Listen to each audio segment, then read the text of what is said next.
Val d'Isère, en Savoie. On a 3 skieurs qui ont vraisemblablement fait du ski hors piste. Donc là, on va faire une évacuation probablement par hélitreuillage. Avec plus de 300 km de piste, ce domaine skiable est l'un des plus grands d'Europe. Ici, les skieurs confirmés côtoient les débutants. Conséquence, plus de 10 000 interventions de secours chaque année. Par contre, la personne, a priori, qui est rentrée dedans, personne ne l'a vue, elle est déjà repartie. Une personne ensevelie, c'est une question de minutes puisque c'est un peu comme une noyade. Des missions à haut risque pour ces secouristes de l'extrême, prêts à tout pour sauver des vies. Julien, t'es avec moi là? On va l'évacuer là. Il convulse. Pendant les vacances d'hiver, Val d'Isère attire plus de 20 000 skieurs par jour. Au programme de ces amateurs des neiges, les sports de glisse, mais aussi la fête.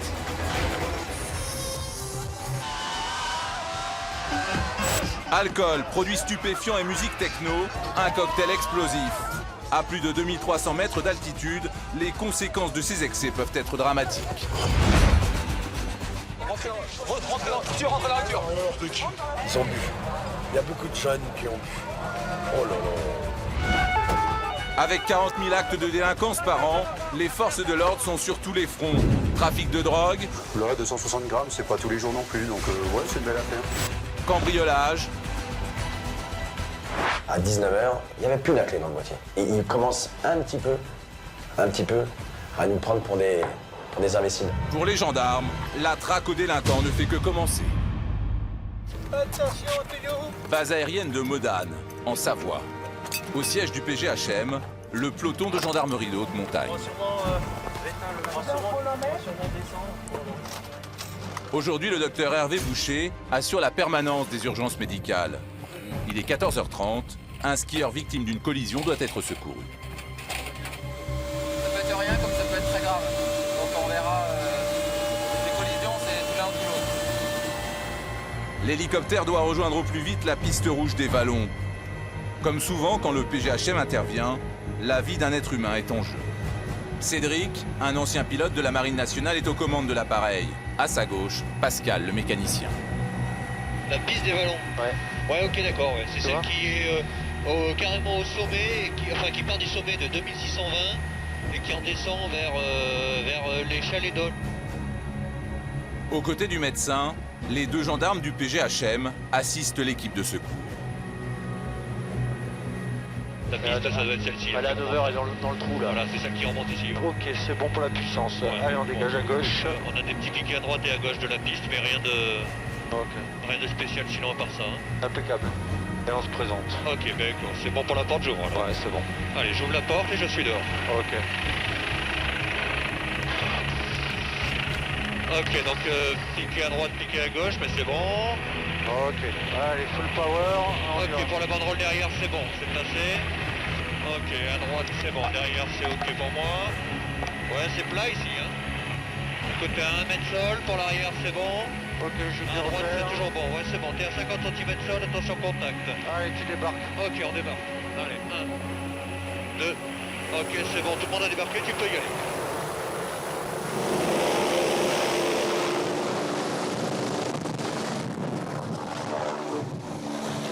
Le médecin rejoint les pisteurs qui ont donné les premiers soins.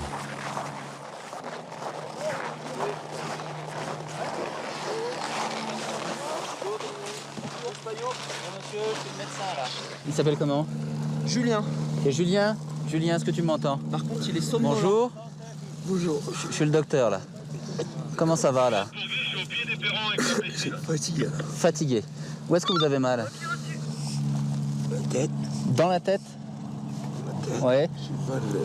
Ouais, je regarde les yeux, hein. Les pupilles sont normales. Ouais. Julien, le skieur, est sérieusement blessé. Il est incapable de raconter les circonstances de l'accident. Pour comprendre, les hommes du PGHM interrogent les témoins. C'est une collision, donc on a pris quelques éléments pour savoir comment ça s'était un petit peu près passé. Donc, par contre, la personne, a priori, qui est rentrée dedans, personne ne l'a vue, elle est déjà repartie. Donc c'est ce qui se passe dans la majorité des cas. Vous étiez avec lui, vous? Ouais. Vous le connaissez, non? C'est un ami à vous? Il n'a pas perdu connaissance? Il était tout le temps avec vous tout le long? Donc là, a priori, il a tapé au niveau de la tête. Hein. A priori, c'est plutôt isolé au niveau de la tête. Donc on va l'évacuer là. Je vais mettre perfusion, je vais le soulager un petit peu là au niveau de la douleur. Et on va l'évacuer, je vous dirai où est-ce qu'on va aller. Hein, vous êtes d'où là? Là, on est au Mousqueton, on est de retour parisien. Okay. Julien, t'es avec moi là? Ouais. Ça va au niveau de la douleur là? Ouais. On est où là? Julien ne répond plus. Son cas est sérieux. Le médecin sait qu'il n'y a pas une seconde à perdre. Ce que je vous propose, c'est que maintenant, il est un peu sédaté. Je voudrais qu'on aille un peu vite là. Amenez-le au soleil là, rapido. Attends Julien, ça va aller. On va aller jusqu'à l'hélicoptère. Il faut rejoindre l'hélicoptère posé à plusieurs centaines de mètres de là. Il y a une course contre la montre, là, docteur? Pas encore, mais on va essayer d'aller vite là. L'état du skieur devient critique. Il tombe dans le coma au moment où il est embarqué dans l'hélicoptère. Il convulse, Glasgow à 10. Bon, il va falloir que je l'intube. Il est inconscient, faut que je l'intube, donc... Tu restes au ralenti, Cédric? Je reste au ralenti, ouais. Oh, il se fait dégrader vite, hein. Pour l'aider à respirer, le médecin intube le blessé juste avant le décollage. Fais gaffe à ton matos, Hervé. Oui. Là, le temps qu'on décolle.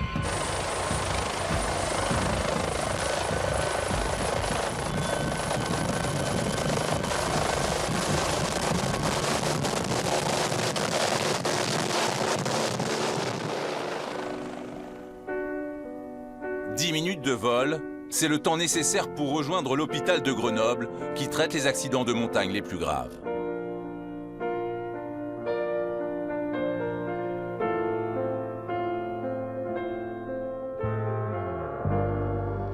Jusqu'à 113, je vais me positionner sur ta gauche. Ça passe.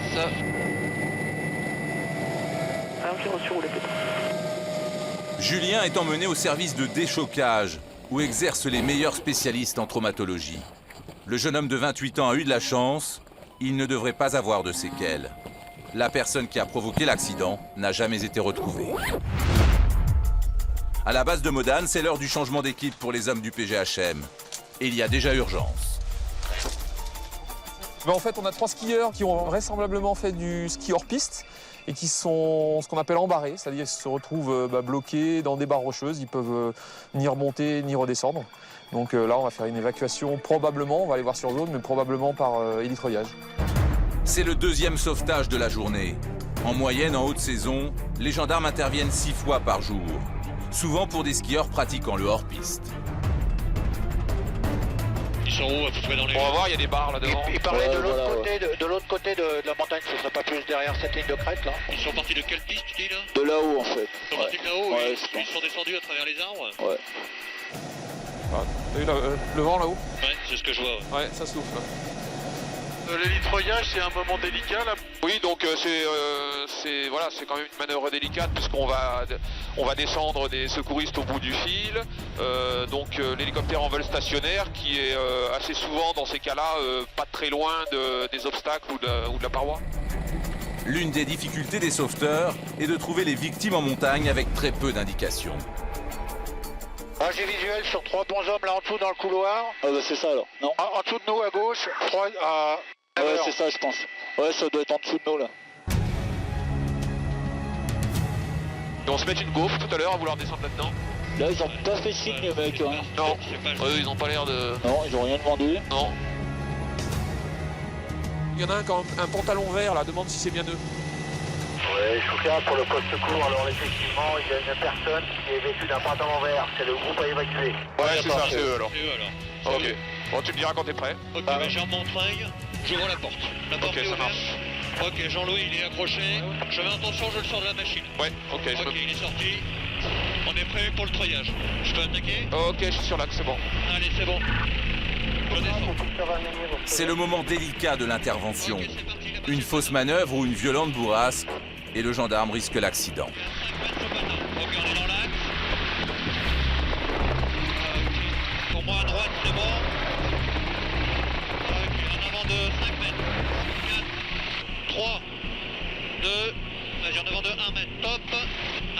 vas-y, tu peux venir à droite de 2 mètres. Ok, à droite de 1 mètre. Ok, top à droite. Ok, il est au sol. Ok, il est décroché. Mon crochet est libre, je le remonte pleine vitesse. Ok. Il est libre, tu peux y aller. En attendant le compte-rendu du sauveteur au sol, l'hélicoptère tourne dans le secteur. Ouais, 5, je t'écoute. je vais en évacuer un parce qu'on a un D5 qui est sec. Comment? Un D? Ils vont en évacuer un. Il y en a un qui est sec. Ils vont en évacuer un. On en évacue un. Un des skieurs est épuisé. Il faut absolument l'embarquer dans l'hélicoptère. Ils ont été un peu imprudents là, les skieurs. Oui, ils ont été imprudents puisqu'apparemment ils connaissent pas le secteur et puis ils ont voulu faire un petit peu de hors-piste un peu n'importe où, donc au risque de se retrouver voilà, dans des endroits vraiment dangereux, très raides. Là par chance, on a vérifié vers le bas, il n'y a aucun risque, mais bon, c'est pas passé très loin. Ok, je de Jean-Louis, c'est bon pour moi. Ok, ça marche, on se présente. On est dans l'axe. Top en avant, vertical. Ok, il a le crochet en main. Il s'accroche. Ok, je mets en tension. Oui. Allez, je vais déjauger. 3, 2, 1, top déjaugeage. Vas-y, appui à gauche de 2 mètres pour les dégager des arbres. Allez, on les dégage des arbres. Ok, c'est bon, je remonte pleine vitesse maintenant. Allez, tu vas pouvoir dégager vers l'avant, c'est bon, ils sont complètement dégagés. Ok. Ok, ils sont à 5 mètres sous patin. Hop, attends, j'arrête un peu la remontée parce qu'il y a un peu de balancement. Ok, c'est bon. Tac, je continue la remontée. 1 mètre sous patin. Ok, c'est bon, il passe le patin tranquille. Ouais. On fait rentrer tout le monde. Ok, la victime est dans la machine. Ok, il est décroché, je fais rentrer Jean-Louis. Debout, ouais, debout là-haut. Ok, Jean-Louis est rentré. Il se décroche. Ok, Jean-Louis est décroché. Mon crochet est remonté. Ok. Potence rentrée. Ok, c'est bon pour moi. C'est bien passé là le treuillage? On fait une totale confiance à l'équipage pour tout ce qui est manœuvre de treuillage. De toute façon, au bout du câble, on maîtrise absolument pas. Donc si on n'a pas une confiance dans le pilote et dans le mécanicien, on change de métier. Le skieur imprudent est emmené au poste de secours. Reste une dernière formalité pour les gendarmes. Je vais juste te prendre ton nom, ton adresse, enfin ton identité, mais t'inquiète, pour nous c'est gratuit, c'est service public. C'est parce qu'on a besoin de ces infos pour le... Le sauvetage est gratuit pour les victimes. Mais cette escapade hors piste a un coût pour le contribuable. Au total, pour chaque sortie de l'hélicoptère, il faut compter 3 000 € l'heure de vol, auquel il faut ajouter bien sûr le salaire des secouristes. Val d'Isère, dans les Alpes, une station de ski mondialement connue pour son domaine skiable, mais aussi pour ses fêtes grandioses. Ici, l'alcool coule à flot et les excès sont nombreux. Pour éviter tout débordement, l'adjudant Carvoen et son équipe sont sur le qui-vive. Cet après-midi, direction les pistes où une fête en plein air vient de commencer. Là, le temps d'arriver, de monter, on est pas mal. Je vais conduire, non? Qui c'est qui a les clés, là? Racontez-moi ce que vous allez faire. Là, on va contrôler... Oh, ils sont pas au courant, on va sur les pistes de ski, sur le domaine skiable de Val d'Isère. Il y a un établissement de jour, c'est un restaurant et un tout nouveau concept qui est, appelons un chat, une boîte de nuit de jour. Donc l'alcool coule à flot et puis les gens dansent sur le domaine skiable. On pose les skis, on rentre dans cet établissement interdit aux mineurs et puis on danse, on fait la fête. Simplement, il faut être là pour encadrer tout ça. Pour accéder aux pistes, les gendarmes de Val d'Isère n'ont pas le choix. Il faut abandonner les véhicules et emprunter les remontées mécaniques. Le travail, c'est de montrer du bleu, c'est surtout d'éviter les ivresses publiques et manifestes sur le domaine, voilà, éviter que les gens descendent à ski pour se blesser, blesser les autres, les bagarres, etc. Mais éviter tout trouble à l'ordre public. Après le reste, puis de toute façon, il faut être là. En haut des pistes, du jamais vu. Une fête géante à plus de 2300 mètres d'altitude. Pour les vacanciers et les locaux, c'est une curiosité incontournable. Quand on arrive ici, ceux qui ne connaissent pas, ils arrivent, ils se disent mais qu'est-ce que c'est que ça là? On voit ça à la Voile Rouge à Saint-Tropez. Le premier sentiment, c'est qu'est-ce que c'est ce sketch? Et le deuxième, c'est de dire on va faire la fête. Et Et pour faire la fête à 3h30 de l'après-midi, ben, on s'en met dans le cornet. Hein. Mais bon, c'est vrai que le concept est intéressant. Moi, j'avais jamais vu ça avant. Hein. Un concept unique en France et surtout un véritable business. 4 bars qui ne désemplissent jamais. Alcool, boissons énergisantes, champagne de prestige. On est loin du traditionnel verre de vin chaud. La recette cartonne, jusqu'à 3000 clients par jour. La discothèque des Cimes affiche un chiffre d'affaires de plusieurs millions d'euros pour la saison. Un véritable jackpot. En milieu d'après-midi, la fête bat son plein. Pour les gendarmes, la surveillance commence. La consommation d'alcool est interdite en dehors de la boîte. Pourtant, des petits groupes profitent de la musique et oublient qu'il ne faut pas boire sur le domaine skiable. En fait, comment vous travaillez là? Bon, mais là, on est sur le front de neige. Simplement, moi, on chauffe. Voilà, je veux pas d'alcool sur le domaine. Et puis, les infractions à la législation des stupéfiants. Ça picole là-haut. Bonjour. Faut pas boire d'alcool. C'est interdit, là. C'est un domaine public, là. Donc, vous videz. Merci. Donc, faut être vigilant, ouais. Parce qu'il y a des gamins qui skient, il y a des familles, et voilà. Sur les routes, les gendarmes, ils sont là aussi pour ça. Là, c'est pareil. On partage un domaine, là. Je ne donnerai pas les chiffres des skieurs, mais vous voyez, là, il y a des skieurs, et au milieu des skieurs, il y a des gens qui boivent. Ouais, David, tu m'entends? T'es où, là?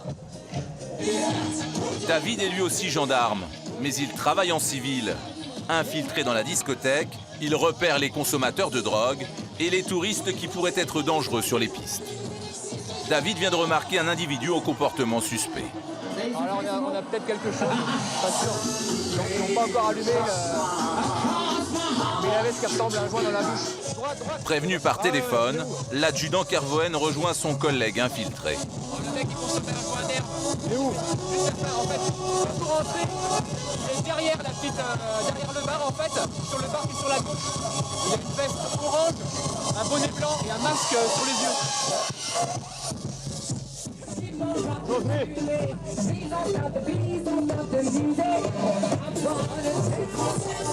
Vous avez consommé du stup?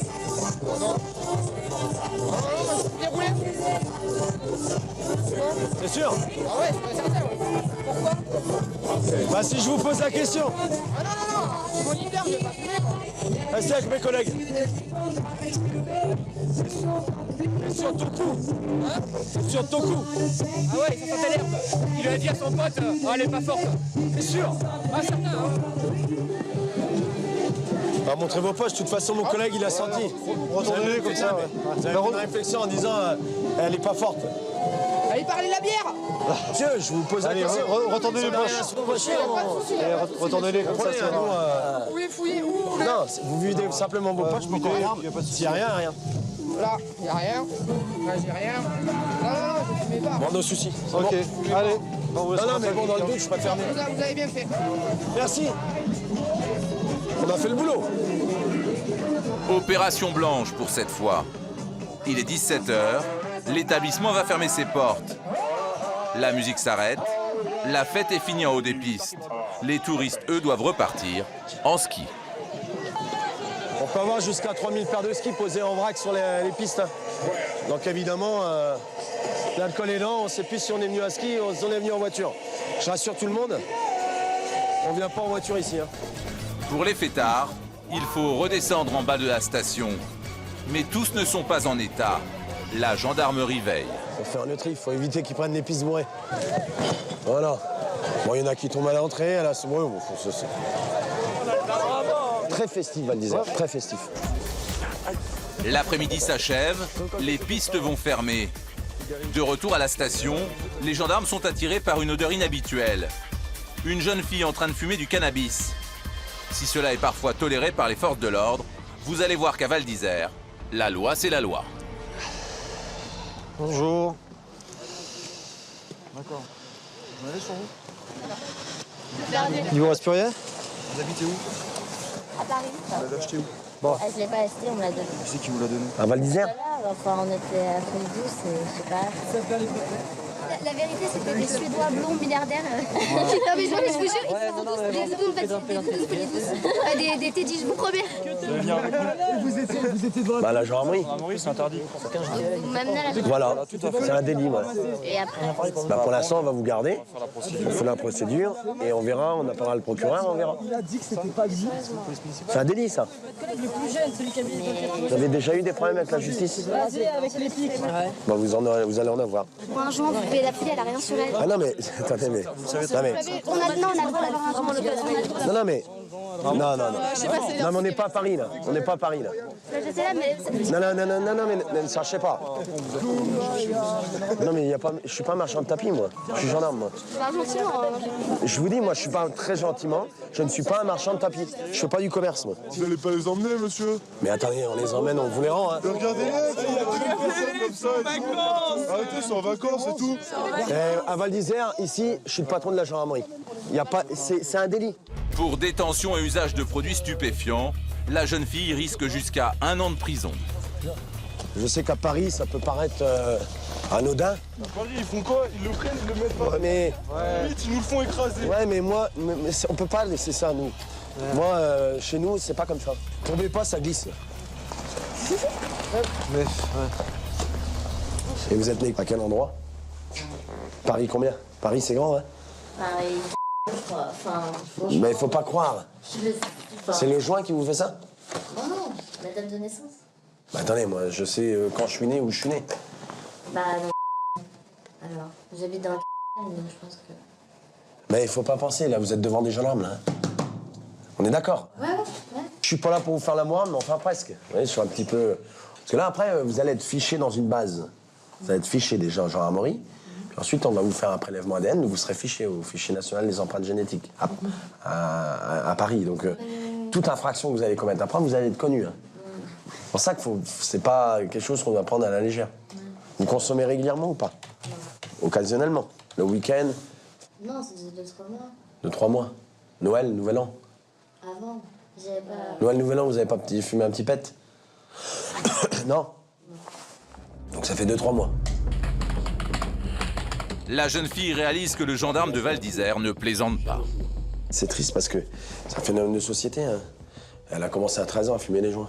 Et ce qu'il faut faire gaffe, c'est que le joint, on a vite fait de bifurquer du joint. Pourquoi pas un petit extra, pourquoi pas un peu un rail de coke parce que je suis bourré. Et après, on boit beaucoup plus de d'habitude. Après, on fume davantage. Après, on se retrouve dans des situations qu'on voit où les jeunes filles, elles se retrouvent... ouais.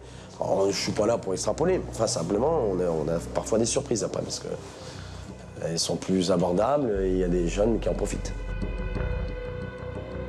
L'herbe et la résine de cannabis ne sont pas les seules drogues consommées dans les stations de sport d'hiver. Avec la Suisse à quelques kilomètres et sa législation très souple sur les stupéfiants, le trafic de drogue est un fléau pour les gendarmes des montagnes. Oui, départ patrouille pour nous. Cocaïne, ecstasy, acide, héroïne, les trafiquants proposent toutes sortes de substances interdites aux jeunes venus faire la fête. Tignes, la station voisine de Val d'Isère. Les gendarmes de la station sont sur le point de démanteler un petit réseau de revendeurs qui sévirait depuis le début de la saison. Ils enquêtent depuis plusieurs semaines. Non, mais les faits sont établis. On a les écoutes, c'est clair, c'est net. Mais bon, le problème, là, c'est qu'il faut du monde. Pour pouvoir prendre tout le monde en garde à vue. Qu'est-ce qui se passe aujourd'hui, là? Donc aujourd'hui, on a convoqué un monsieur qu'on soupçonne d'un trafic de stupéfiants, en l'occurrence de l'héroïne.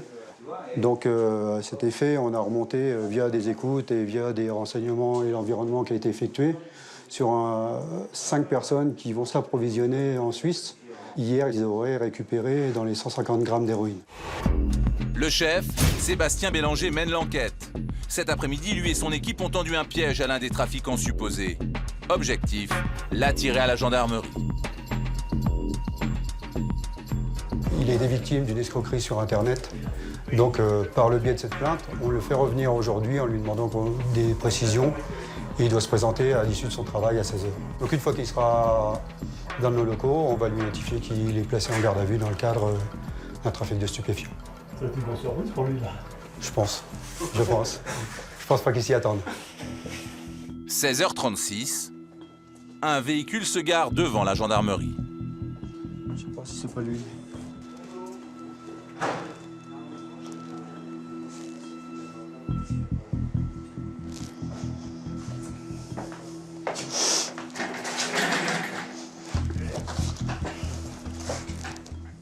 Entrez.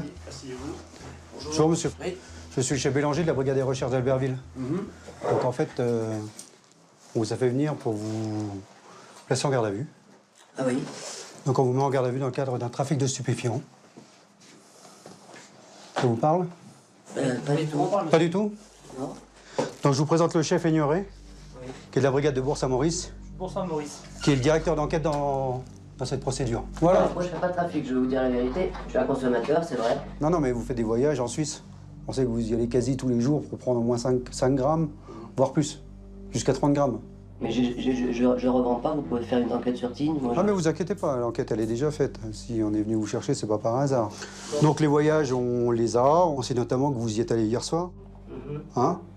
Vous avez ramené quelle quantité hier? C'est 2 sachets de 5 grammes. De 5 grammes de quoi? De 5 grammes de ce qu'ils appellent du brown. Du brown sugar? Ouais. Donc c'est de l'héroïne? Oui. D'accord. Devant l'évidence, l'homme se montre coopératif. Il vide ses poches. Sur lui, une grosse somme d'argent intrigue les enquêteurs. On va compter l'argent devant vous. Hein? 260, 280, 300 euros. Pour vous, ça se passe comment là? Ça se passe bien, ça se passe pas mal. Il nous annonce pas les quantités espérées, mais bon, il est enclin à parler. Donc après, on va voir pendant la perquisition aussi. Parce qu'ils ont quand même tendance à minimiser les quantités qu'ils détiennent ou qu'ils possèdent chez eux. Donc on en saura un petit peu plus après la perquisition. Les gendarmes vont dans le studio de l'individu. Ils espèrent saisir les 2 sachets d'héroïne que celui-ci affirme avoir acheté la veille, à Genève. Donc monsieur, vous allez venir avec nous, vous allez rentrer.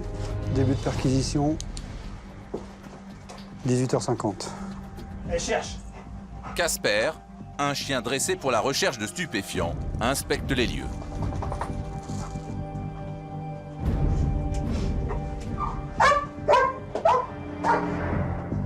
Et Casper ne tarde pas à flairer quelque chose. Vers le frigo et la table à manger. Dans une boîte métallique, les gendarmes trouvent la drogue qu'ils sont venus chercher. Donc ça, c'est apparemment de l'héroïne. Donc il y a 1, 2, 3 sachets, 4 sachets, 4 sachets et demi. Donc ce sont normalement des sachets qui sont conditionnés pour 5 grammes, ce qu'on appelle un grip. Nous, on va se caler dans le frigo. Et dans le frigo, les enquêteurs font une découverte stupéfiante. L'homme possède un assortiment de drogue en tout genre. Donc c'est quoi ça? Vous avez des produits chez vous, vous savez pas ce que c'est? Ça sent le cannabis, ça. Hein? Ah ouais, il y a de l'herbe peut-être. Ouais. Dedans, là, il y a encore autre chose ou quoi? Ouh, c'est des pochons de coke, ça, non? Ou de coke, peut-être. Ah ouais, ça doit être des pochons de coke. C'est là depuis longtemps ou... Ouais, depuis longtemps. Ouais. C'est quand même conditionné pour la vente, quoi. Pour la vente? Ouais, bah ouais. C'est un petit pochon, là. C'est comme ça que je les ai achetés, ouais. Il y a encore de la beuh, là. C'est bien à vous? Ouais. Qu'est-ce que c'est que cette merde? Les acides. C'est le petit truc rouge? Ouais, c'est ça, ouais. C'est quand même... Là, il y a 2 morceaux, là, en forme d'étoile. C'est tout petit, ça. Ouais, c'est tout petit, hein. On passerait vite à côté. Les gendarmes ne sont pas au bout de leur surprise. Dans la salle de bain, ils tombent sur une armoire remplie de drogue de substitution. Donc ça, c'est de la méthadone que vous avez acheté en Suisse? Ouais. C'est le consommateur aussi chez... Consommateur, ça fait quand même de l'acide, supposé de la cocaïne, supposé de l'héroïne, de l'herbe. C'est la consommation, c'est pas... Je veux dire, il n'y a pas de... Ouais, mais bon, ça fait pas mal, hein? Ouais, je sais bien, ouais. Ça fait pas mal. C'est tout bon pour vous, les gars? C'est tout bon? Allez, donc fin de perquisition, 19h40. La situation du gardé à vue se complique. Devant une telle quantité de drogue, les gendarmes ont du mal à croire que l'homme soit un simple consommateur. Habituellement, on retrouve du cannabis, de l'herbe, un petit peu de cocaïne. Là, on retrouve en plus des acides, plus de l'héroïne. Ça fait quand même 5 produits différents, c'est vraiment rare. C'est la première fois, moi, en 20 ans de carrière, que je retrouve autant de produits chez un seul énergumène. À la gendarmerie, le stock est pesé, analysé et mis sous scellé. Les enquêteurs n'en reviennent toujours pas. C'est énorme, ça, hein? C'est énorme. Là, il y a du Subutex, de la méthadone. Ça, c'est de l'acide, hein? Ça se consomme sous la langue? Enfin, moi, je le mets pas sous la langue, mais je l'avale direct parce que c'est pas très bon pour les dents, il paraît. Ah bon? Donc, ça direct dans l'estomac. Ça doit pas être bon pour l'estomac non plus. Non, puis pour la tête non plus. Ah, c'est bien, on a gagné la table, on va rigoler pendant 2 jours. Après 3 heures d'interrogatoire, l'homme est toujours aussi détendu, mais il campe sur ses positions. S'il achète de la drogue en Suisse, ce serait uniquement pour son usage personnel. Allez, bonne nuit, à demain. Mais pour les forces de l'ordre, cette version ne tient pas la route. D'après leurs calculs, avec son salaire, l'homme ne peut se permettre une telle consommation. En gros, ça fait dans les 1800 € de conso par mois. Il faut qu'il justifie comment il l'achète. Donc forcément, il doit revendre un petit peu, c'est obligé. C'est obligé. C'est obligé pour vous? Oui. Ah oui. Il peut pas subventionner 1800 € par mois tout seul, rien que pour sa conso. Le lendemain, la garde à vue se poursuit. Les gendarmes sont convaincus que l'homme est lié à un réseau de trafiquants, mais il ne serait qu'un petit rouage. Celui qu'ils recherchent, c'est le cerveau de l'affaire. Le personnage central, apparemment, c'est l'argent transite par lui et c'est lui qui fait les allées et venues en Suisse, principalement. Il n'a pas été trouvé hier soir, donc on lui a laissé un message pour qu'il se présente à la brigade de Bourg-Saint-Maurice. L'affaire rebondit. L'autre suspect ne s'est pas manifesté devant les gendarmes. Le coup de fil d'un informateur change tout. Apparemment, il y a l'informateur qui a dit qu'il les a vus passer direction Ugine et la Suisse, probablement pour aller rechercher du produit. Donc on va aller le toper, on va essayer de les toper à Ugine. On va faire comme ça. Qu'est-ce qui se passe? Richie! Donc on vient d'avoir une nouvelle information. Donc la tête de réseau aurait été aperçue par une personne qui nous donne des renseignements. Apparemment, il serait reparti en Suisse pour faire un voyage avec une autre personne qu'on devait également interpeller. Donc on est en train de voir avec notre patron si on se réarticule et à ce moment-là, on descendrait avec un véhicule banalisé pour essayer de le prendre en compte quand il rentre de Suisse. Faut faire vite là. Faut faire très vite. Les enquêteurs descendent dans la vallée pour intercepter le dealer supposé à son retour de Genève. C'est quand même incroyable qu'ils repartent se fournir. Ah ouais, là c'est... Ils sont fous quoi. Ils sont complètement fous. Les mecs, on les convoque pour qu'ils se présentent, pour qu'ils répondent de trafic de stupéfiants. Et au lieu de venir chez nous, ils repartent en Suisse. C'est dément. Certainement, l'appât du gain, je pense que c'est ça. Bon, et ben maintenant, faut rester vigilant. Voilà. On va se mettre vers le début du lac d'Annecy, là où ils vont passer obligatoirement, pour ensuite les prendre en filature dès qu'ils passeront devant nous. Les enquêteurs règlent les détails de l'opération. Le suspect conduit une 206 noire. Ils espèrent l'interpeller avec l'aide d'un peloton d'intervention positionné à un rond-point. Ah, on a une 206 noire, on va en croiser une. 206 noire, VZ, c'est pas ça. Maintenant, il y a une chose qu'on ne maîtrise pas, c'est la réaction qu'ils peuvent avoir au moment où ils vont voir les collègues de gendarmerie qui vont leur demander de s'arrêter. Là, ça, si par hasard ils ont pris un petit peu de produits avant de repartir ou en cours de route, ils peuvent avoir des réactions inattendues. Quoi. On va se poser là. Ouais. Toi bien au fond là-bas. Ouais, là. Allez, on n'a plus qu'à attendre. Pour revenir de Suisse, il n'y a qu'une route. Impossible d'échapper au dispositif mis en place par les gendarmes. C'est pas lui? Non, j'ai peur. J'ai peur. 1 heure plus tard, toujours rien. Et le chef Bélanger doit assouvir une envie pressante. Je vais aller faire un petit... Hé Bébel! Oh. Bébel! Dépêche-toi, il est passé, c'est pas des conneries! C'est vrai? Ouais, non, c'est pas des conneries! Putain, t'es con! Ah bah attends, j'en étais sûr, hein! Putain, je descends quand c'est eux! Il est là-bas, dans la file, derrière la blanche. Putain, il cherche à doubler, l'enfoiré. Ah ouais, mais toi, il faut que tu doubles, toi. Hein. Faut que tu doubles, mais sans te faire trop repérer, quoi. Je peux pas, là. Double sans plus, quoi. Allez, casse-toi, putain, le camion, là! Il est là-bas au fond, là-bas, déjà? Putain, la vache! Ah ouais, il est loin, il est là-bas au fond. Il allume comme un fou, là. Putain, je le vois même plus. J'espère qu'il est pas sorti là, regarde le lot. Écoute, non, tu vois rien. Putain, il est carrément là-bas au bout, juste Putain, il est derrière déjà le derrière camion. le poids lourd. Bah c'est bon, parce que... Enfoiré, putain, là, double celui-là. On va voir, il y a le camion. La filature démarre. Il ne faut pas perdre l'objectif. La 206 noire n'est qu'à quelques centaines de mètres des gendarmes. Allez, casse-toi. Ah merde, putain, pourquoi il met son clignotant à gauche, lui? Psy, vous me recevez? Ouais, c'est bien reçu. On s'est caché derrière Ok, lui, Target arrive sur le premier rond-point, entrée du gîte, reçu, toujours derrière un trafic gris, pas blanc, gris. Là. Ok, on arrive dans le rond-point, Mets-toi derrière,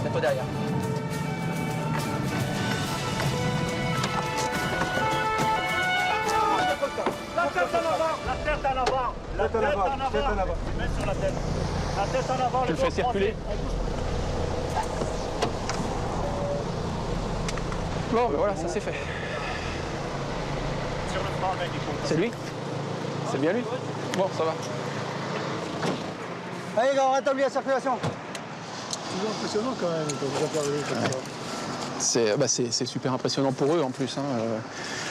Mais comme je vous disais tout à l'heure, comme on ne sait pas la réaction qu'ils peuvent avoir, parce qu'on ne sait pas s'ils ont consommé ou pas, et on est obligé de prendre toutes les précautions utiles pour éviter tout problème par rapport au reste de la population, et puis par rapport à nous aussi, puis à eux aussi, hein, de toute façon, parce que s'ils prennent la fuite et qu'ils se cartonnent, c'est pas mieux, quoi. Très bien, c'est bien. On n'est pas d'assassin. Hein. Ah non, vous n'êtes n'avez pas jamais des dit ça. assassins, monsieur. Simplement, vous étiez convoqué à la gendarmerie, vous venez pas. Eh bien, on vient vous chercher. Bon, bah, c'est une affaire rondement menée, c'est pas mal. On est un peu chanceux sur le coup, hein. Vous arrivez d'où, là? Je viens de Genève. Et qu'est-ce que vous allez faire à Genève? Un tour. On va acheter 2-3 grippes, quoi. Ouais. Ouais. Ouais. Bon, ils sont où? Ils sont où? C'est tout? D'accord. Il n'y a que ça? Envoyé à Genève juste pour un grippe. Il a été fouillé? Non, pas encore. Non, pas encore. Le chien va vérifier. Hein. Moi, j'avais pissé un coup, moi. Parce que depuis tout à l'heure... Bébel, il sort de la voiture, il dit bon, puisqu'on a le temps, il sort de la voiture. Puis il dit je vais aller pisser un coup. À ce moment-là, il y a la voiture qui passe. Bébel c'est pas une connerie, reviens. Alors, hop. Les gendarmes ne trouvent rien d'autre sur les deux hommes. Mais du côté de la voiture, le chien semble s'agiter. C'est Gladys. Faudra juste regarder s'il n'y a pas une cache parce que le chien il s'est attardé au niveau de la plaque d'immatriculation tout ça là. Ah. La voiture est fouillée de fond en comble. La drogue peut être cachée n'importe où. Il faut désosser le véhicule. Mais il n'y a pas C'est qui prend en garde à vue, c'est Laurent? De son côté, le chef Bélanger doit retourner à la gendarmerie à Tignes. La garde à vue de l'homme interpellé la veille se termine. Ce dernier reconnaît avoir fréquenté les hommes de la 206 Noire. On dirait que c'était la Chambéry. On va pas rencontrer ces farfelus là. Tu serais allé faire tes petits voyages tranquilles tout seul? Ouais, j'aurais rien demandé à personne. Et voilà. On serait pas retenus. Ouais, c'est dommage. C'est le début d'une amitié. Moi, ça me dérange pas.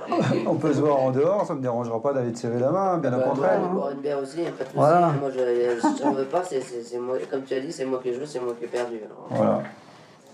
J'ai jamais fait un fait de grave dans ma vie, et c'est vrai que ça, c'est le signal. Il risque d'aller en prison? Il risque. C'est prévu par le code pénal. Ah, ça me fait mal, ça. Ah, après, c'est pas moi qui décide, hein.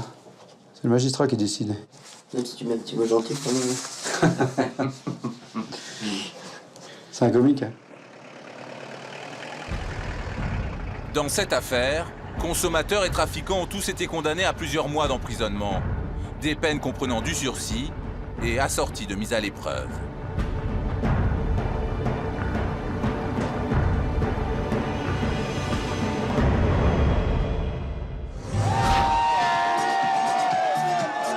Fin des vacances d'hiver. Depuis 2010, Tignes accueille les X-Games, l'une des compétitions sportives les plus prisées des jeunes skieurs, amateurs de sensations fortes. Pendant 3 jours et 3 nuits, des milliers de fans de freestyle, une sorte de ski extrême, vont venir admirer les champions de la discipline. Au programme, compétitions sportives et fêtes à gogo. Ce soir, qu'est-ce qui se passe alors? Bah, c'est un concert dans le cadre des X-Games. C'est 2 DJ qui viennent, donc ça attire beaucoup de monde. Et toutes les personnes qui restent sur place pendant 3 jours. L'alcool est au rendez-vous, l'adjudant Kervoen aussi. Fidèle à son style, il fait la chasse aux ivrognes. Ouais, ils ont bu. Il y a beaucoup de jeunes qui ont bu. Oh là là.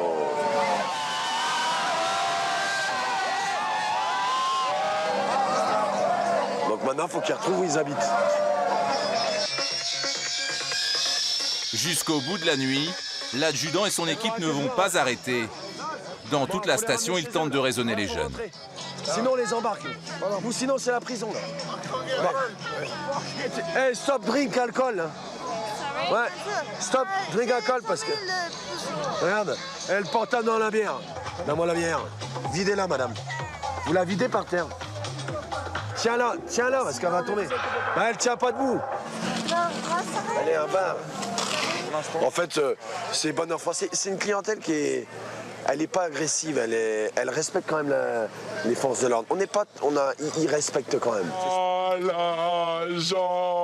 Si certains respectent l'uniforme, d'autres, pas vraiment. Ah la gendarmerie, elle est pas méchante, hein. C'est mieux que... Ah, ça c'est de la police. Monsieur. Insultes, provocations, bagarres. Il est 4 h du matin et l'ambiance dégénère.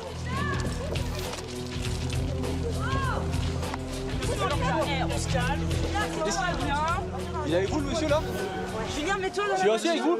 Rentrez dans la voiture. Rentre dans la voiture. Gendarmerie. Monsieur, rentre dans la voiture. Alors, t'es qui? Ah, roulier, Ça va, j'ai fait mal. Allez, rentre monsieur, prends les pisseux, quoi. On s'est fait la bise il y a une semaine. Avec ta collègue, tu l'appelles plus. Avec mon Oscar. Non, mais ta collègue, elle m'a fait la bise, quoi. Il y a des gens qui font de la provocation. Ah oui, bien sûr. Faut t'habituer, ça. Tout à fait. Un peu de sang-froid.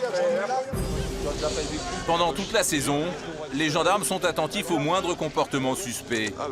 Et justement, les forces de l'ordre sont intriguées par le manège d'une voiture de location qui stationne régulièrement aux abords des boîtes de nuit. Monsieur, gendarmerie, contrôle d'identité. Pardon?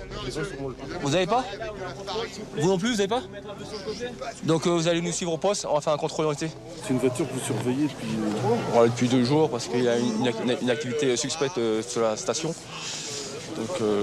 Donc là, c'était l'occasion justement de contrôler leur identité et puis savoir précisément ce qu'ils font là, où ils habitent, prendre un maximum de renseignements. Les 2 passagers de la voiture sont originaires de la banlieue parisienne. Les gendarmes les soupçonnent de profiter des X-Games pour vendre de la drogue. Mais sans preuve, ils vont tenter le bluff. Vous trouvez de la clientèle ou quoi? Comment? Vous trouvez de la clientèle? C'est-à-dire? Je sais pas. Une question. On va trouver de la clientèle pourquoi? Je sais pas, vous avez des choses à vendre? Pas du tout. Donc j'espère que vous allez avoir... J'espère que vous aurez pu les sentir. Les jeunes ne mordent pas à l'hameçon et ils ne comprennent pas ce que les forces de l'ordre leur reprochent. D'accord? C'est votre arme? Non, on se plus par là, Voilà. J'aimerais savoir la loi là, que vous appliquez sur... Contrôle d'identité, alors vous allez venir au poste, puisque les avez été pour justifier. Le véhicule, vous n'avez pas le permis de conduire, donc voilà pour ne pas conduire le véhicule. D'accord, le véhicule il est immobilisé, je vais vous faire une fiche d'immobilisation du véhicule.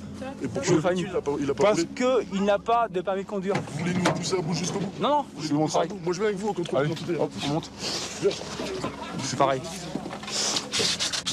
Depuis tout à l'heure, j'ai pas eu un mot au-dessus de l'autre. Demain, vous revenez skier ici? Demain, on revient. Alors, demain matin, vous venez au poste. Demain, vous ramenez vos cartes d'identité à tous les deux. Avec le permis de conduite au poste de Tignes. Moi, je garde ça. Non, je garde ça. Ça, je m'assure que demain, je vous laisse les clés pour entrer. Non, nous, on veut les clés. Non, moi, je garde les papiers. On va vous les ramener. Prenez la plaque, prenez ce que vous voulez. Non, moi, je garde les papiers et ça, je vous l'enverrai demain. Bon, maintenant, vous voulez garder les papiers, je sais pas pourquoi. Demain, vous venez avec pièce d'identité. On a l'habitude de toute façon, vous inquiétez pas. Oui, bah, je veux dire... On est stigmatisé de toute façon. Non, ça a rien. Je vous expliquer pourquoi je vous contrôle les véhicules. Regarde, il y a la caméra, on a un dialogue, pas un dialogue de sourds. Vous m'écoutez, je vous écoute. On est stigmatisé. Quoi qu'il arrive, qu'on soit footballeur, qu'on soit ingénieur, qu'on soit quoi que ce soit, on est stigmatisé. Voilà la preuve. Un contrôle normal, vous connaissez pas mon travail, vous savez pas ce que j'ai fait, qui j'ai contrôlé aujourd'hui. Votre travail, aujourd'hui, depuis le début, vous ne savez pas qui je contrôlais et j'ai pas de fait de stigmatisme par rapport à mes contrôles aujourd'hui. Je comprends. Maintenant, je vous dis que le véhicule, on le voit circuler depuis hier sur la station. On procède à un contrôle, c'est normal. On va pas aller. Les papiers de la voiture sont confisqués jusqu'au lendemain. Les jeunes sont dépités. Donc en fait, vous êtes venus vous amuser? Ouais, nous, on veut que s'amuser, on veut rentrer niquer, on n'est même pas rentré niquer. Il y a un mec qui nous a piqué ma meuf là, juste devant moi. Il est parti avec et moi je rentre avec mes potes. Allez, rentre demain à 9h. Finalement, les jeunes ne seront pas inquiétés. Les vacances à la montagne peuvent continuer. Dans un instant, vous découvrirez comment le chef Bélanger et son équipe vont mettre un terme aux agissements d'un jeune cultivateur de cannabis. Un pochon avec des têtes de cannabis. On va pas arrêter, je vais avoir vendu un 20 €, bah vendu dépanné parce que j'avais... Voilà, ouais, que les choses soient claires. Voilà, on appelle un chat un chat. Vous retrouverez l'adjudant Kervoen dans sa mission de lutte contre la délinquance. À Val d'Isère, les tentations sont nombreuses et certains individus n'hésitent pas à cambrioler les luxueux chalets des vacanciers. Ils commencent un petit peu, à nous prendre pour des imbéciles.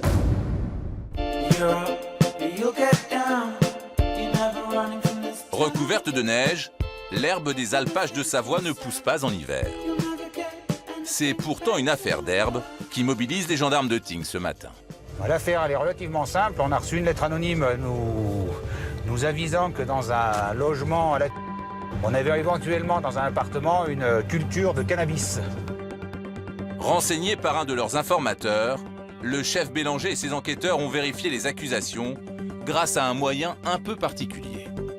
On a vu avec la régie électrique pour avoir les relevés électriques de l'appartement concerné, pour voir au niveau des consommations, vu que s'il y a une installation, il y a des lampes qui consomment énormément d'électricité, donc ça nous permettait de faire un comparatif sur les 2-3 dernières années sur la même période.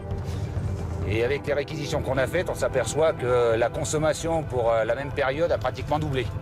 Les quantités annoncées sont de l'ordre d'une centaine de pieds. Donc forcément, s'il n'y a que 2 ou 3 personnes qui vivent dans l'appartement, ça ne doit pas être que pour de la conso. Donc on doit être sur un petit trafic, je pense. L'appartement qui servirait à la culture de cannabis est loué par des employés saisonniers de ce restaurant, situé au pied des pistes. Bonjour, c'est la gendarmerie en fait. Le responsable. C'est moi. Vous avez des employés qui sont logés en bas là. Oui. C'est qui? C'est ça? Ouais. Ils sont là tous les deux. C'est vous deux? C'est vous qui logez dedans? Voilà. On veut aller faire une perquisition chez vous dans le cadre de stupéfiants. Voilà, par rapport à des renseignements et des enquêtes qu'on a fait. Je viens avec vous, ça? Bah oui, vous êtes obligé d'assister. Le jeune homme ne s'attendait pas à la visite des gendarmes. Il semble nerveux et en oublie l'essentiel.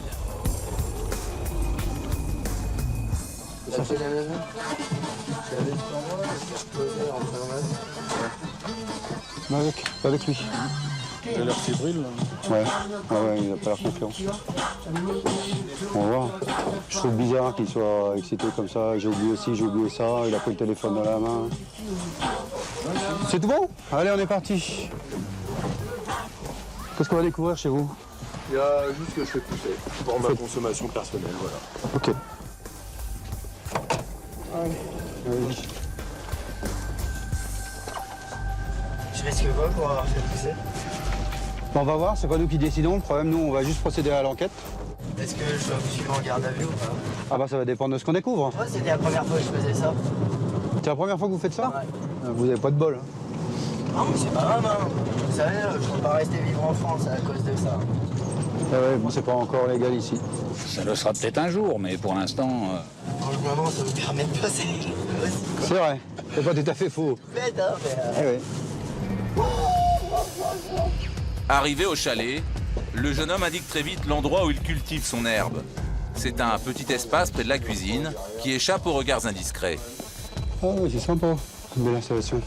Alors? Mais ce que les gendarmes découvrent les laisse perplexes. Dans la serre que l'homme a aménagée, il n'y a que 3 petits pieds de cannabis. On est loin de la centaine de plants indiqués par l'informateur.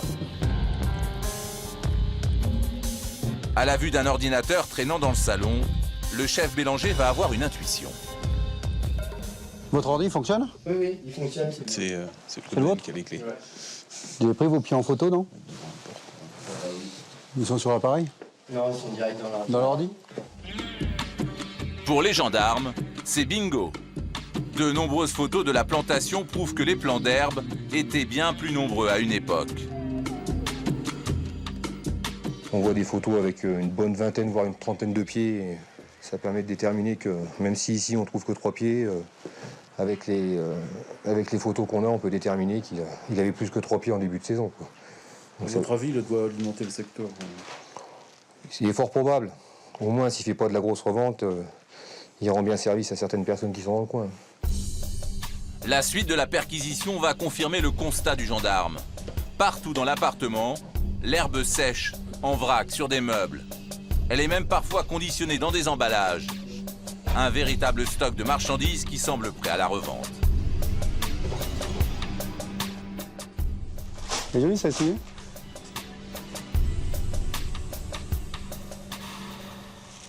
Un pochon avec des têtes de cannabis.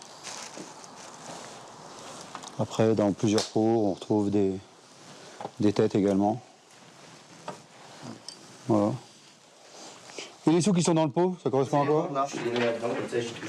Ça me semble un peu bizarre quand même, hein.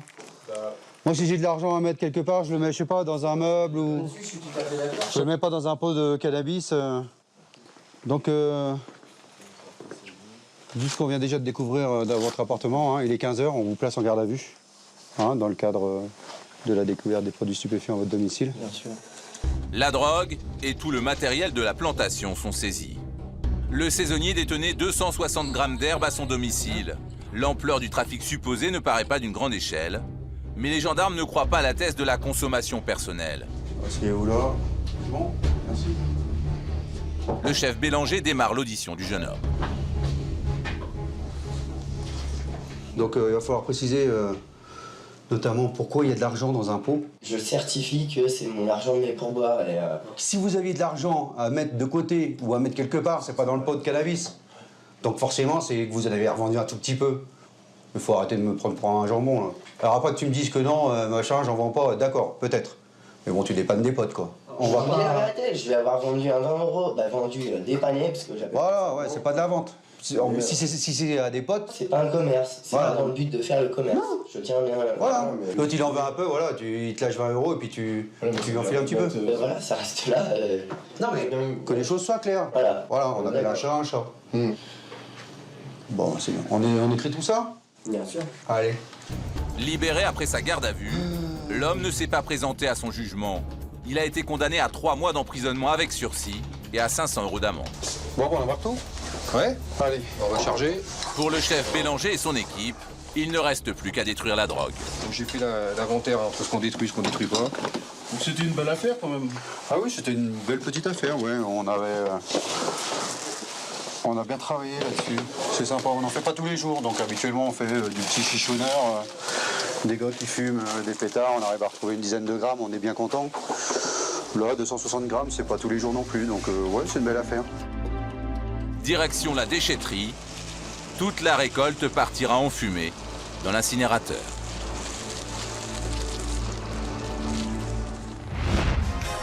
Chaque année, pendant les vacances d'hiver, Val d'Isère accueille des milliers de touristes amateurs de neige. Val d'Isère, station sportive, station chic.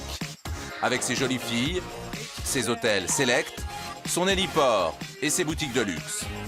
Val d'Isère et sa clientèle haut de gamme qui attire parfois les cambrioleurs. Il y a quelques semaines, dans ces chalets de prestige, un appartement occupé par de riches propriétaires a été cambriolé. 3 000 € ainsi que du matériel informatique ont disparu.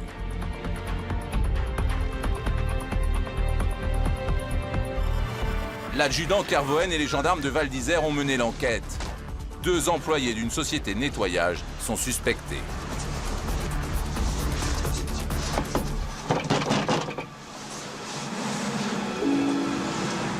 Qu'est-ce qui se passe là, Pierrick? Là, on va on va déjà interpeller 2 personnes pour un vol par effraction, commis le 30 janvier. Donc on est en préliminaire, donc on va leur demander si... On va leur notifier les droits pour les mettre en garde à vue. On part sur 2 gardes à vue.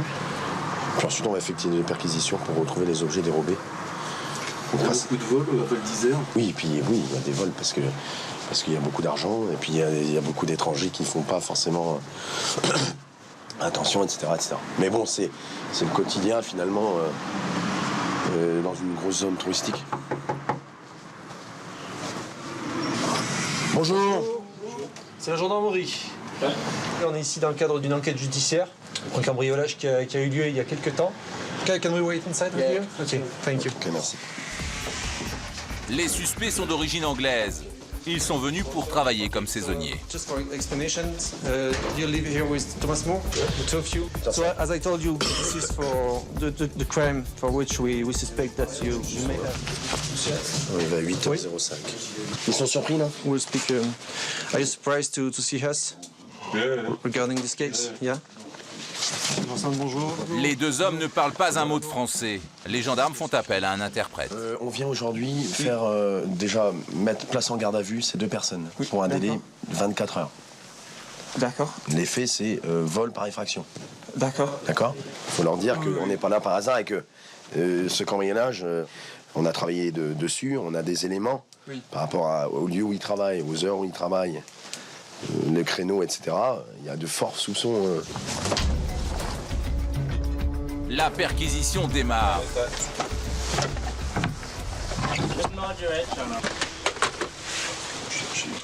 Donc alors on cherche en premier lieu un ordinateur portable qui a été dérobé, qui nous a permis d'avoir la date et l'heure des faits, et de l'argent liquide en grosse coupure qui aurait été dérobé. Dans l'appartement cambriolé se trouvait un coffre-fort contenant les 3 000 € des riches propriétaires. Mais la perquisition ne donne rien. Pas d'ordinateur et pas d'argent en grosse coupure. Mais dans la salle de bain, un gendarme trouve un pass que les suspects n'auraient pas dû détenir. Comment ça se fait que là, ils soient en possession d'une clé de sécurité qui est dans la salle de bain? Si c'est une clé que vous fournit votre employeur, elle n'a rien à faire ici, cachée sous des vêtements, je pense. Oui, ils sont pas très bavards, mais ils vont parler. De toute façon, il va falloir qu'ils parlent. Si les gendarmes n'ont rien trouvé au domicile, l'adjudant Kervoen est pourtant sûr de lui. Toutes les pistes de son enquête mènent aux deux Anglais. C'est bon. On va attaquer. Quels étaient vos horaires dans cette journée? C'est un dimanche, donc est-ce qu'il se souvient? Qu'est-ce qu'il a cet après-midi-là? Qu'est-ce qu'il a fait? Il est entré dans la résidence vers 19h. Et avant ça, il se souvient pas. Est-ce qu'il est allé à cette résidence avant? Il va falloir qu'il soit précis parce que là, on rentre dans le vif du sujet. Êtes-vous allé à cette résidence avant? Il dit non. Il est sûr que c'était 19h quand il est allé. Vers 19h. Est-ce qu'ils ont remarqué quelque chose de particulier au niveau des digicodes? Non. Le digicode, tout était correct. Tout était en état. Premier problème dans la version des prévenus, le chalet cambriolé est équipé d'un digicode de sécurité. Or, les gendarmes savent qu'à cette heure-là, le digicode avait déjà été forcé. Les employés auraient dû le voir. Il y avait bien la clé dans le boîtier. Et ben, il y a un souci, parce qu'il n'y avait pas la clé à 19h dans le boîtier. On peut lui dire.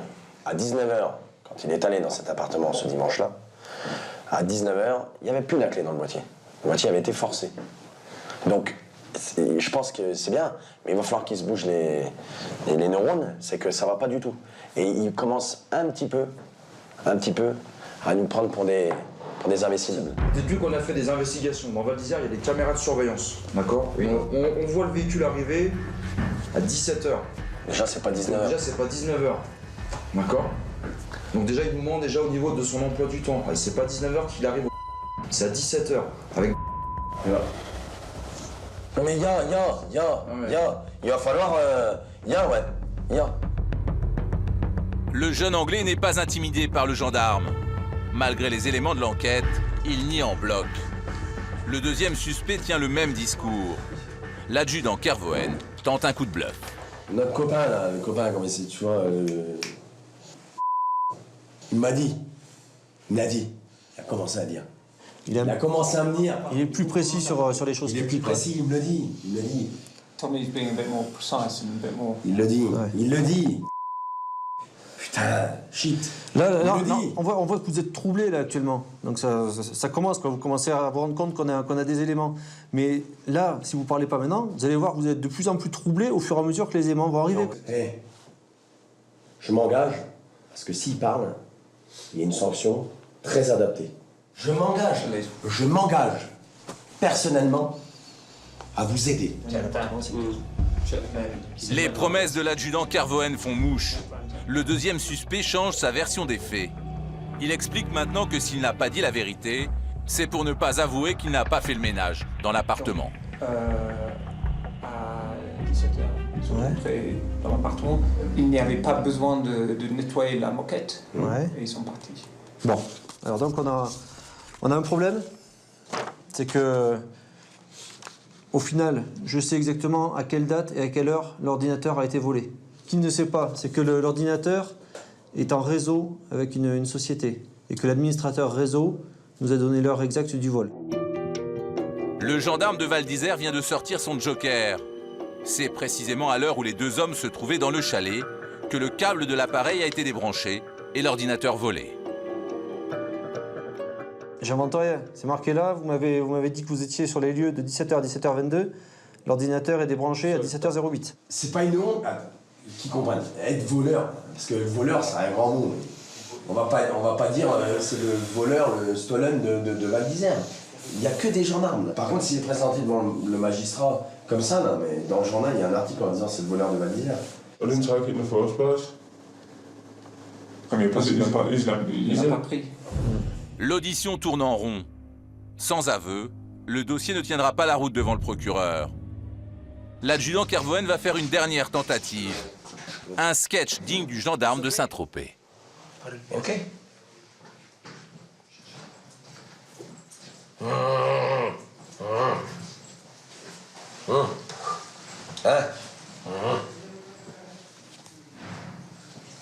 C'est friend. Il speak, hein? Il speak very well, hein?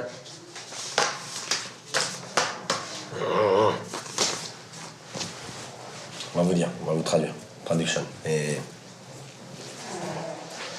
Donc je disais, son copain est bavard. Faut lui dire. Il est bavard, son bavard. collègue. Ça veut dire il parle bien. Il parle bien. Ah, ok. Yeah. Bah oui, non, mais pas de sourire là. Dites-lui, il faut qu'il arrête de me sourire. Parce que il faut qu'il arrête d'avoir ce sourire. Dites-lui qu'il arrête de sourire. Okay. Parce que c'est grave. C'est... Seriously. Moi, je serais procureur, vous me dites. Je me mets en prison. Je suis quelqu'un d'honnête, hein.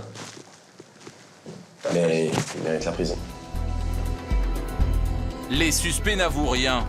Le procureur ne suivra pas le gendarme sur ce dossier. Les deux Anglais ont été libérés.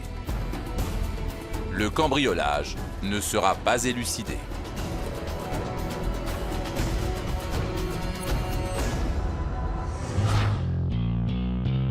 Tignes, avec ses 300 km de piste, est l'un des domaines skiables les plus grands d'Europe.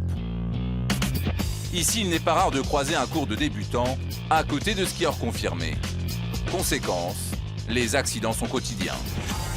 Pour assurer la sécurité des vacanciers, une trentaine de pisteurs secouristes est à pied d'œuvre. La neige, elle est comment en ce moment-là? La neige, elle est un peu dure parce qu'on n'a pas eu beaucoup de chutes de neige, donc on a de la neige glacée. Donc les gens, s'ils vont trop vite, ils ont du mal à s'arrêter. Donc ça peut être la chute, ça peut être la collision. Vous pouvez descendre, on valise 8 de pistache pour un poignet, s'il vous plaît. Ok, bien aussi. La victime est une jeune fille. Comme toujours, il faut faire vite. L'équipe de secouristes a l'habitude. Tous sont d'excellents skieurs, formés pour intervenir quelles que soient les conditions.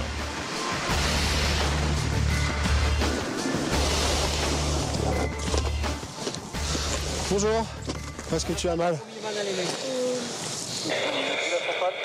T'as mal où, là? Là où c'est gonflé, là? Ok. C'est votre fille? Oui. Tu fais bronzer au soleil, là? Ouais. C'est quoi ton prénom? Anaïs. Anaïs, ok. T'es en surf? Les protège poignets. Est-ce que tu peux te lever ou pas? Bouge pas, Les premiers soins sont apportés sans perdre de temps. Anaïs, la jeune fille, va être placée dans une civière. C'est le moyen le plus rapide pour transporter un blessé léger sur les pistes. C'est ta première fois? Eh ben moi aussi. Reste comme ça la puce, d'accord? Allez, on est parti. Anaïs est emmenée au centre médical de la station où une équipe de médecins la prendra en charge.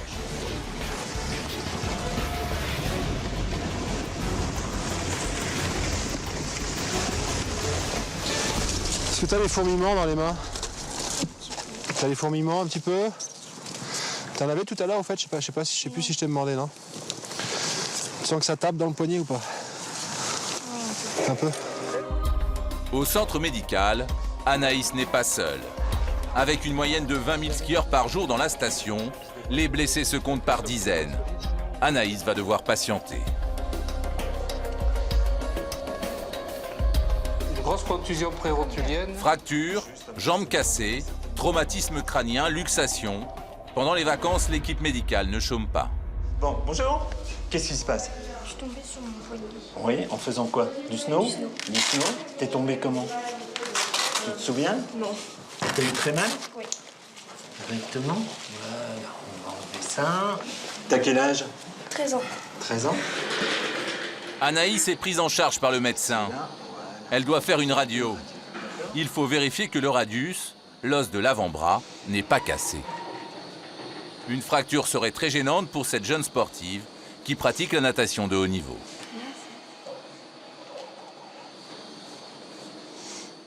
C'est les parents d'Anaïs. Elle est là, Anaïs. Et alors? Fracture déplacée du radius. Ouais, c'est une fracture déplacée. Ouais. Venez voir. Venez. Je vous montre déjà sur la radio. Ça, c'est une radiographie de profil avec son radius qui a basculé ici. Elle est là. C'est bien cassé, ouais. Comment ça se passe là? C'est plâtre, c'est quoi? Ben, déjà, c'est réduction et puis c'est une immobilisation, oui, dans un plâtre, ouais, pour plusieurs semaines. Au total, pour 6 semaines. Il y en a pour 6 semaines, oui. Pour Anaïs, le ski s'est terminé. Et pendant 6 semaines, elle ne pourra pas suivre ses entraînements de natation. Bon, enfin, en tout cas, je préfère que ce soit ça. Parce que quand j'étais violongée par terre, j'ai eu un coup au cœur. Je me suis dit, oh là là. Fracture déplacée. Je savais même pas que ça existait. Tu préfères la natation ou le ski, toi? La natation. C'est moins dangereux. Il faut maintenant réduire la fracture, c'est-à-dire replacer l'os dans l'axe du bras. Ça va faire un tout petit peu mal. Un acte douloureux, mais inévitable.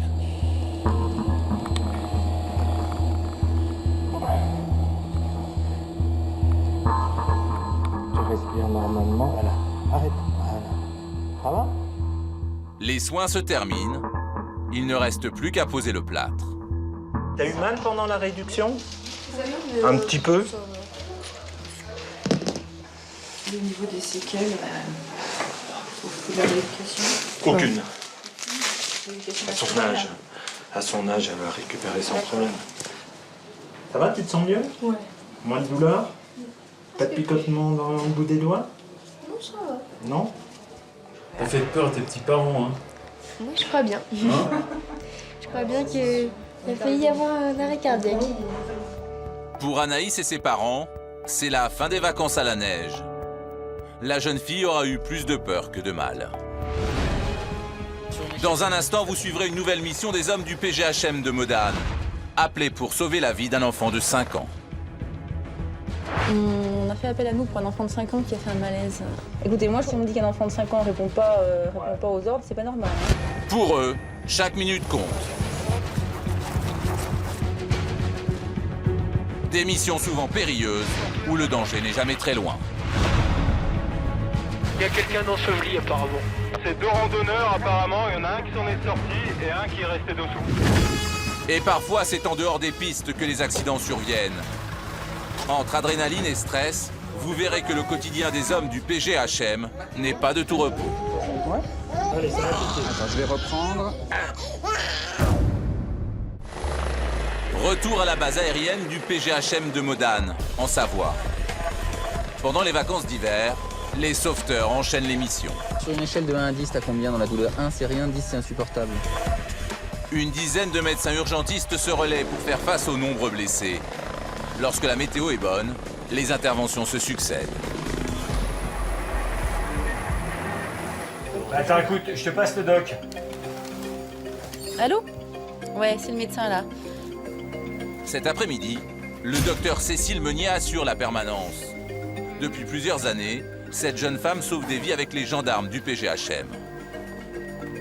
Il est 15h45. Les pisteurs d'une des stations signalent un enfant en détresse. D'accord, il est comment maintenant? Il est conscient? Oui, je veux bien un bilan. Qu'est-ce qui se passe, docteur? On a fait appel à nous pour un enfant de 5 ans qui a fait un malaise sans notion de traumatisme. Donc là, on attend le bilan évolutif pour décider du déclenchement ou non d'une intervention. Apparemment, il décroche pas beaucoup. Écoutez, moi, si on me dit qu'un enfant de 5 ans répond pas aux ordres, c'est pas normal. Hein. La décision est prise. Il faut intervenir car les dernières informations concernant l'enfant ne sont pas rassurantes. Vous montez tout droit là-haut là. Voilà, le gamin il est dans le bâtiment côté de la gare d'arrivée. Le petit garçon qui attend les secours a eu un malaise pendant sa classe de ski. Sans raison apparente, il s'est évanoui. En fait, les pisteurs nous contactent. C'est là qu'on doit faire le tri en fait. Essayer de savoir à distance si ça nécessite ou non l'intervention. Et en cas de doute comme ça, on envoie quand même. Si on n'arrive pas à avoir d'informations qui nous orientent, on y va, même si c'est pour rien, un examen clinique. Après, on oriente le patient. Voilà, on arrive là sur le plateau. C'est bon derrière. C'est bon à droite.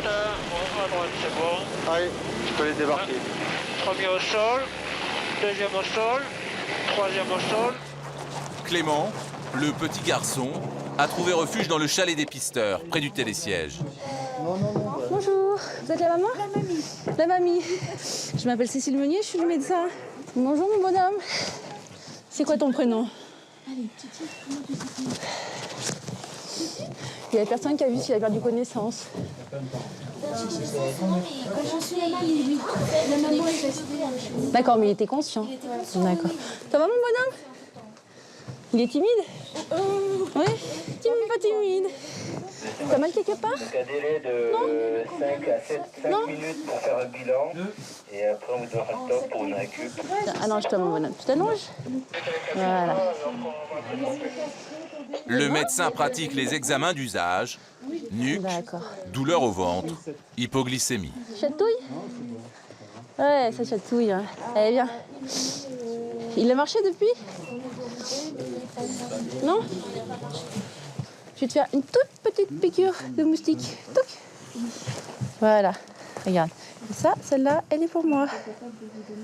Voilà. Ok, impec. On va juste l'emmener sur l'hôpital pour faire un petit bilan. À cause de cette notion de malaise. Il n'a pas de souci de santé, même s'il n'avait pas mangé. Il va se faire examiner au chaud. Il n'a pas d'hypoglycémie. D'accord. Je pense qu'il n'y a rien de bien grave. Oui. Mais au moins qu'il soit examiné par un médecin. D'accord? Les examens médicaux sont rassurants. Mais le petit garçon ne parle toujours pas. Le médecin préfère qu'il soit emmené à l'hôpital.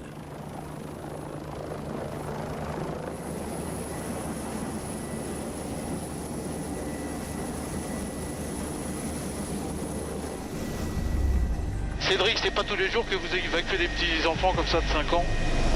Ah si, c'est assez fréquent en fait. On a pas mal d'évacuations de jeunes enfants. Bon, c'est vrai qu'on prête une attention assez particulière, que ce soit les secouristes, le médecin et l'équipage, pour essayer de rendre, on va dire, le secours le moins traumatisant possible. Les grands-parents, ils ont l'air d'être un petit peu dépassés par les événements là. Il y a un peu plus d'émotion, c'est vrai que vis-à-vis d'un enfant, en l'occurrence quand c'est le sien, c'est sûr qu'on voit des moyens déployés, c'est toujours assez impressionnant.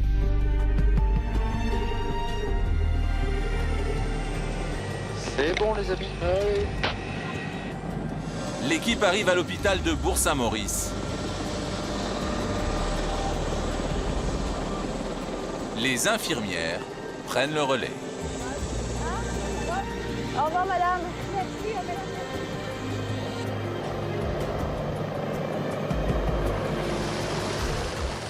Pour le petit Clément, le diagnostic est rassurant. C'est une poussée d'impétigo, une infection cutanée très fréquente chez les enfants qui a provoqué le malaise. J'ai même pas eu le temps d'avoir peur. Hein. J'avais peur pour lui, c'est tout. Hein? J'avais peur pour toi. Après un examen médical approfondi, le garçon retrouvera sa classe de ski. Pendant les vacances à la neige, les accidents n'arrivent pas que sur les pistes. L'équipe médicale du PGHM a reçu un appel d'une famille. Leur petit garçon de 5 ans a fait une mauvaise chute en sortant de l'appartement. L'enfant semble beaucoup souffrir. Bonjour. Vous êtes le papa? Oui, docteur Alain. Qu'est-ce qui est arrivé à votre fils? Il est sorti, il a pris la petite marche au niveau de la un dénivelé comme ça, il a pas vu, il est tombé en avant comme ça, sur ses genoux. Comment c'est son prénom? Mathéo. Mathéo?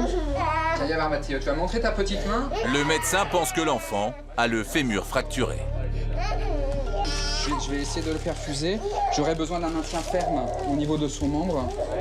Alors le but, monsieur, là, de l'opération, c'est de lui mettre des antalgiques puissants pour qu'ensuite on puisse l'immobiliser et le transporter pour son meilleur confort. Ouais. Allez, ça va tout de suite. Attends, je vais reprendre. Bouge pas. Alors là, il faut surtout pas bouger. Ouais, tu la sors. Ça coule là-haut ou pas? Ouais, c'est parti. Ouais, c'est bon. Après quelques minutes, l'antalgique fait son effet. Mathéo a retrouvé son calme. Il faut maintenant transporter l'enfant à l'hôpital. Une mauvaise chute, à la fin des vacances. Pas de chance pour cette famille qui s'apprêtait à prendre la route du retour.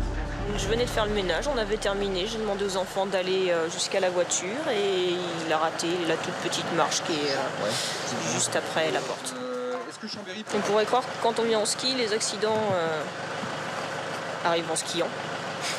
Bah, pas forcément. Le départ de la famille est annulé.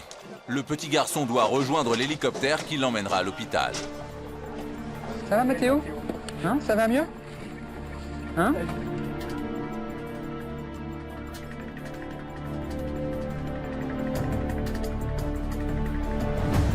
L'hélicoptère peut décoller, mais en chemin, l'équipe reçoit un autre appel de détresse. Il y a quelqu'un d'enseveli apparemment. Ah bon? Ouais, c'est ce que je viens de prendre. Ouais, les pisteurs, les carélistes, est-ce que tu peux me redonner ton alerte? Là, on est vertical ton secteur, on peut jeter un coup d'œil. Alors la plaque est bien apparente, c'est 2 randonneurs apparemment, il y en a un qui s'en est sorti et un qui est resté dessous. Un skieur aurait été enseveli par une avalanche. Ces derniers jours, le temps s'est fortement dégradé en montagne. Chute de neige et redoux, toutes les conditions sont réunies pour augmenter les risques d'avalanche. L'avalanche est le cauchemar des sauveteurs. À chaque accident, le temps est compté. Si les chances de survie sont de 90% dans les 20 premières minutes, passé 35 minutes, elle chute à 20%. Tu continues à 2 heures à peu près. C'est sur le haut des Carélies. Colle à gauche de la grande cible, à 10 heures, il y a une plaque là-haut. Ah oui, là-haut. Il y a 2 mecs en dessous. Ah oui, visuel. Au col, près de la pointe du midi. Et ça pose pas de problème pour le petit, là, on peut... Qu'est-ce que tu veux faire maintenant? Est-ce qu'on peut déposer Pilou éventuellement? Ouais, je peux rester par sur la contre, il faut qu'il relance course. Donc là, il faut gérer l'urgence. Il y a un bébé à bord qui doit être évacué. Il y a un ballon. Il faut prendre les bonnes décisions. Voilà, c'est vrai que là, c'est vraiment particulier. Ça n'arrive quand même pas souvent, cette situation. Et c'est vrai qu'une personne ensevelie, c'est des questions de minutes, puisque c'est un peu comme une noyade. Allez, j'ouvre à droite. L'équipe prend le temps de déposer Pilou, le secouriste du PGHM, pour venir en aide aux 2 skieurs. Toujours bon à droite. Pour la queue, toujours bon. T'es à bas du sol, t'es presque au contact. C'est bon pour débarquer? Oui, c'est bon. Allez, ça débarque. Allez, derrière c'est libre. À droite, c'est bon, quand tu veux. L'hélicoptère repart pour l'hôpital. La blessure de l'enfant nécessite une hospitalisation rapide. À terre, le secouriste se dirige vers les skieurs en détresse. Les 2 hommes semblent sains et saufs.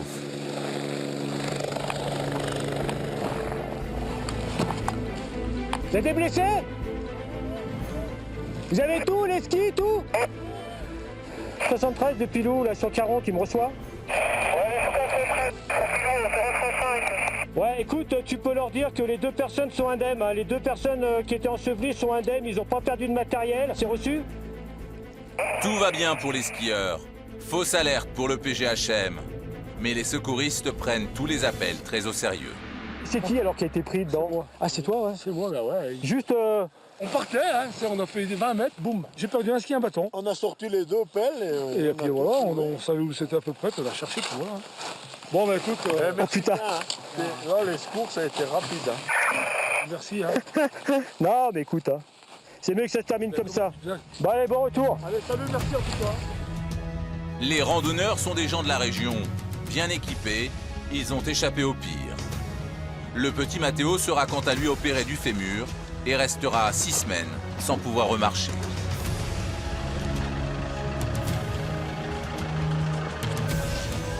Pour les sauveteurs des cimes, la saison hivernale se poursuit.